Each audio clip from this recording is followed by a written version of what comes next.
and welcome to another video from my series Quick Thoughts On, in which I always talk about different stories from the rich Star Trek universe. 50 years and a bunch of weeks ago, NBC aired a new episode of the classic Star Trek show. It was called The Way to Eden, and these are my honest opinions about it. This episode was written by DC Fontana. That's a good thing. But in the final episode, she's not credited for the teleplay, only for the story, and she's credited as Michael Richards. Both of it are very, very bad news. The fact that she didn't receive the teleplay credits means that more than 50% of her story was rewritten, and the fact that she used the pseudonym Michael Richards based on her two brothers, Michael and Richard, means that she was personally ashamed of the final script and refused to have her name connected to it in any way. Which means that I recommend watching it with a lot of booze. Her original story was about Joanna McCoy, the daughter of Dr. McCoy, and the central conflict of the story was supposed to be between her and her father. Something similar to the conflict we have seen between Spock and his father in a different DC Fontana story. To be perfectly honest, that version of the story sounds much more interesting than what we got. And to be perfectly honest, anything sounds much more interesting than what we've got. Because what we got is a story about a bunch of stoned teenage hippies hijacking the Enterprise, using the power of hippie songs and fake science, and bringing our crew to the planet of Eden. Yes, that's really the plot, unfortunately. The Enterprise is trying to catch a small ship called the Aurora, which is named either after the Roman goddess of dawn, or after the Russian ship which kickstarted the Russian October Revolution, or maybe after something else. I don't really know. I'm just wasting time because I don't really want to talk about the episode. The Enterprise catches the Aurora in its tractor beam. Her engines are overheating and she soon explodes. Thankfully, Scotty manages to beam the crew to the Enterprise, but he didn't expect to see a bunch of space hobos led by a man with Dumbo ears, who don't stop chanting Herbert. Dumbo Man is actually Dr. Severin, who used to be a famous scientist who now demands that the Enterprise brings them to planet Eden. But Kirk doesn't plan to do anything like that.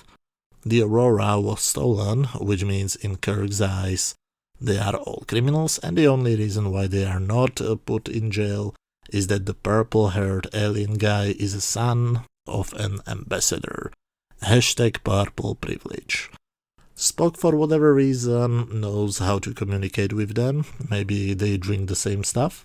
I mean, Nimoy looks seriously wasted during much of this episode. He manages to talk to them, so now it's Chekhov's turn.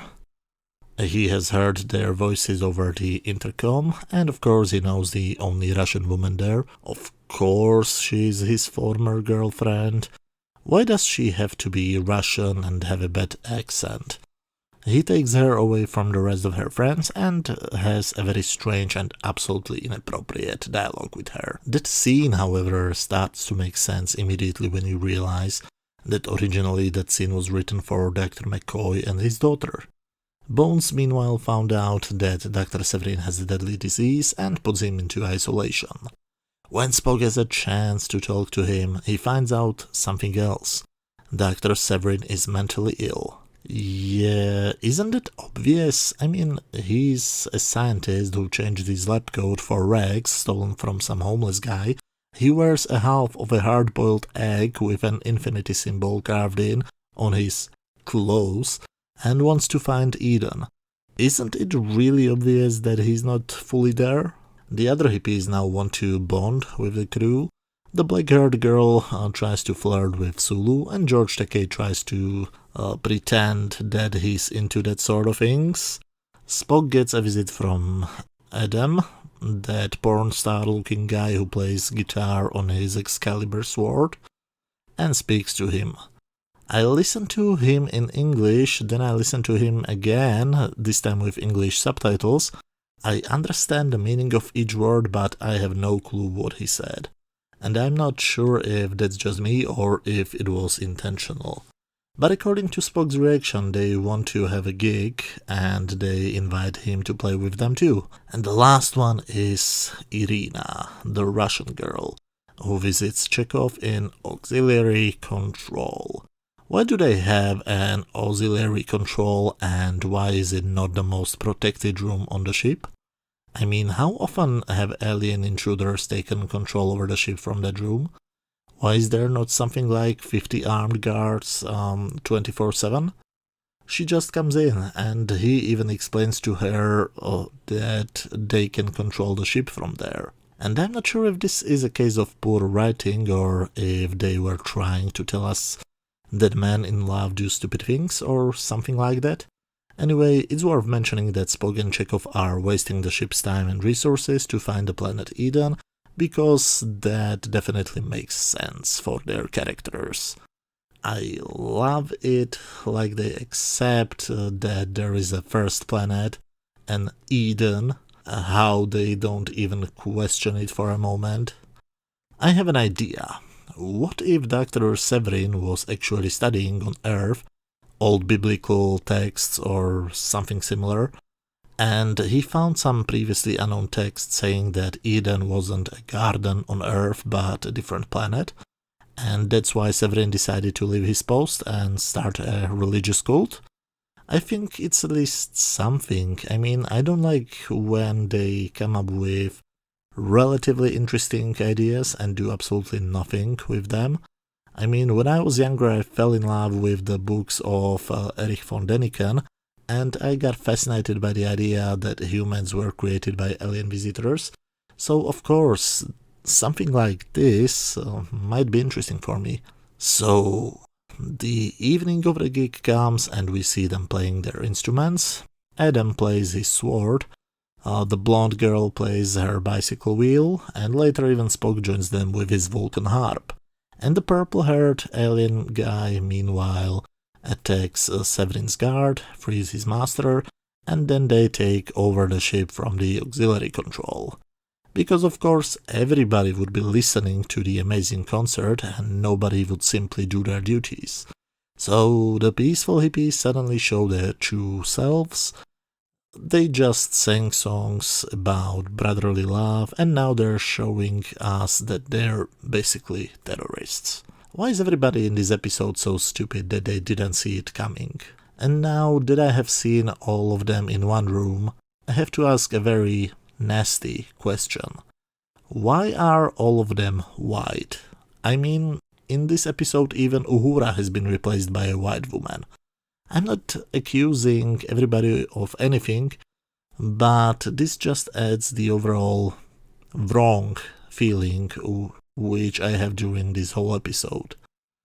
So Dr. Severin manages to create an ultrasonic weapon, and when Kirk, Spock and Scotty try to cut a hole in the wall with a phaser, he uses it, everybody loses consciousness, and Shatner has to, of course, chew the scenery before he falls to the ground, and the hippies meanwhile escape.